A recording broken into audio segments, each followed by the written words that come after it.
Hello, I'm Claire, and I'm going to be talking about the books that I read in September. This is the most book-wise and page count-wise that I've read in a month ever.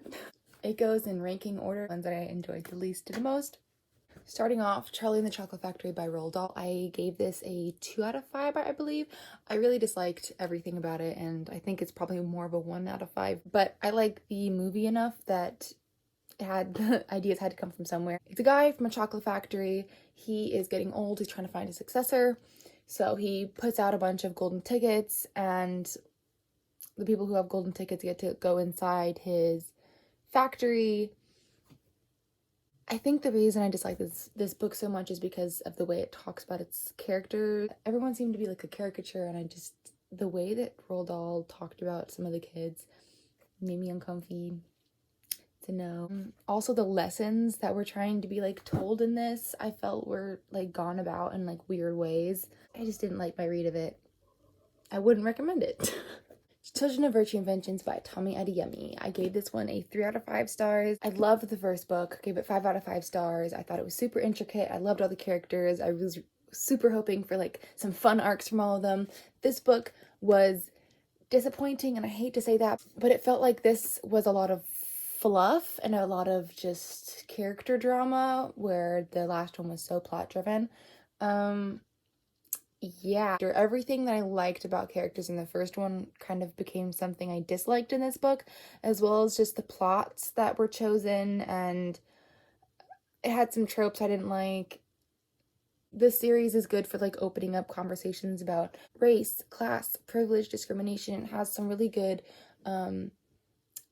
like lines and lessons, but I don't think it was fully fleshed out in this book, and that was really disappointing. This is The Similars by Rebecca Hanover. I gave this a 3 out of 5, although I'm trying to decide if maybe I want to give it a 4. This follows Emma, who goes to Darkwood Academy. There are 6 clones that also go to the school. Emma's best friend, Oliver, died over the summer, and so she's going through grief while she's meeting these clones.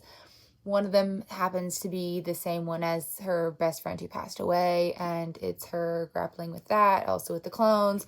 It's supposed to be a thriller. It's not really. The tone, characters, and themes that were introduced in the first half of the book I was super interested in, but it felt like it kind of meandered, wandered off, and became very fluffy by the second half.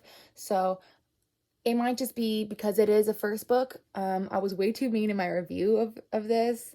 I'm thinking about taking it down. The conversations and parallels that were talked about with cloning, humanity, that kind of stuff, I really enjoyed. It had some tropes I really disliked at the end. Again, I don't really like endings that much. I don't want to say it's a solid read because sometimes it felt very wishy-washy, but it's not like a bad book. It's not a bad book. It has a plot, it follows through, it makes sense. The characters generally act like themselves. It just didn't flesh out a lot of things. I like very fleshed out things. This is The Shadows from the Books of Elsewhere by Jacqueline West, and I actually really enjoyed this book. I gave it a 5 out of 5, but I think a personal rating might be a 4.5 out of 5. It was a really fun, fast read. It's 240 pages. This girl and her family moves to a new house, and she starts seeing the paintings move, and like there's a talking cat, and it's just a fluffy read. There's not any really like lessons that are taught in this, but there are some pictures. I heard the rest of the series just gets better from here, so I think I might pick these up. The Great Gatsby by S. Scott Fitzgerald. This is my first audiobook that I ever listened to. I found it on YouTube. I feel like I'm not gonna do that again. I felt like I missed out a lot on the story, so I'm definitely gonna need to reread this, because although I do remember that I loved the story, I liked the characters, I thought that it had interesting conversations to do about class and old money versus new money, and like the whole being stuck in the past and unreliable narrator. It was a fun read. Fun listen to. Yeah.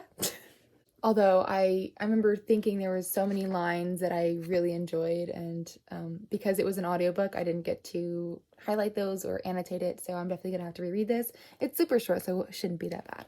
I feel like it's so short that I shouldn't tell you the premise. Just go ahead and read it. It's a really fun read. It's a classic.